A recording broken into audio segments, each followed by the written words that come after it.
Valérie Pécresse n'en demandait pas autant de ralliement de poids, de ralliement d'individus qui, de fait, ne pèsent plus grand-chose, mais tout de même, il y a là un symbole énorme.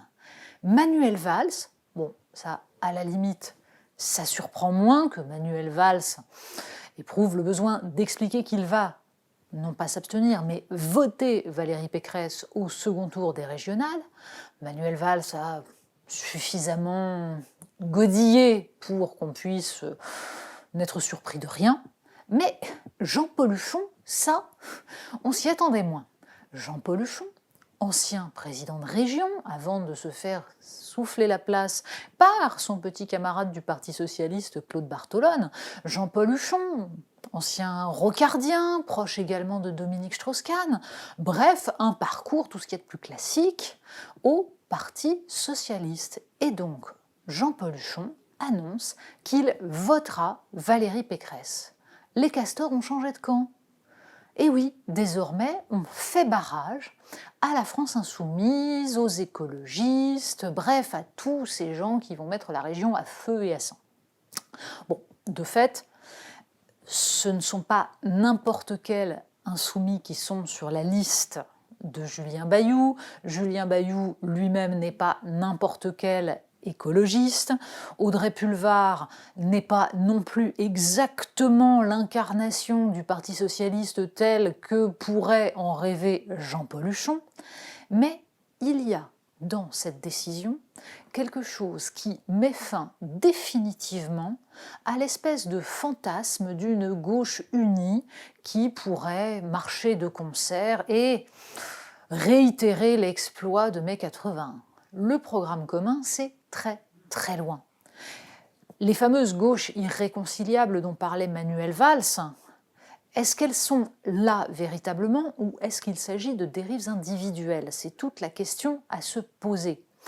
Que un Manuel Valls qui en fait incarnait la droite du socialisme, ou un Jean Pauluchon, c'est-à-dire une incarnation de la deuxième gauche qui en fait a toujours été la première droite, que ces gens-là économiquement se sentent plus proches de Valérie Pécresse, c'est-à-dire de cette droite qui pour le coup a toujours éprouvé le besoin d'être compatible avec les libéraux de gauche, ça n'est pas en soi un problème. D'ailleurs, la seule question qu'on se pose, c'est de savoir pourquoi tous ces gens-là ne sont pas chez Emmanuel Macron. Puisque le programme d'Emmanuel Macron, c'était justement de réconcilier les libéraux de droite et les libéraux de gauche. Et on ne voit toujours pas quelle est la différence de programme entre Valérie Pécresse et Emmanuel Macron. Quant à Jean Pauluchon, il incarne, encore une fois, le strauss-kahnisme, le rocardisme, bref, cette espèce de fusion entre Michel Rocard et Édouard Balladur que constitue Emmanuel Macron. Il y a donc une cohérence.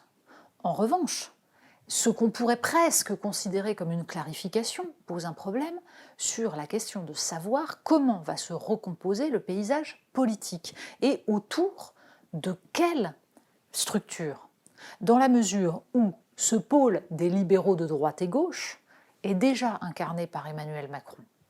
De l'autre côté, il y a en effet ceux qui peuvent être compatibles entre eux parmi les écologistes, parmi une frange du Parti socialiste qui s'est peu à peu détaché de ce qu'est aujourd'hui le Parti socialiste incarné par Olivier Faure qui lui tente de tenir une ligne laïque et une ligne première gauche. Bref, tous ces gens qui sont compatibles avec Clémentine Autain, c'est-à-dire une vision éminemment gauchiste de la gauche, une vision identitaire de la gauche, fondée sur les questions de lutte contre toutes les discriminations, sur une lecture des rapports de force qui soit séparée entre dominants et dominés, les dominants étant toujours du même côté. C'est-à-dire une vision de l'écologie qui est moins sur la réflexion non seulement macroéconomique, mais presque géostratégique de recomposition du système économique dans un sens qui respecte l'environnement, et plutôt sur une forme de transformation sociétale globale qui, là encore, considérerait que il faut en finir avec les dominants qui sont ceux aussi qui polluent et qui sont méchants à cause de ça.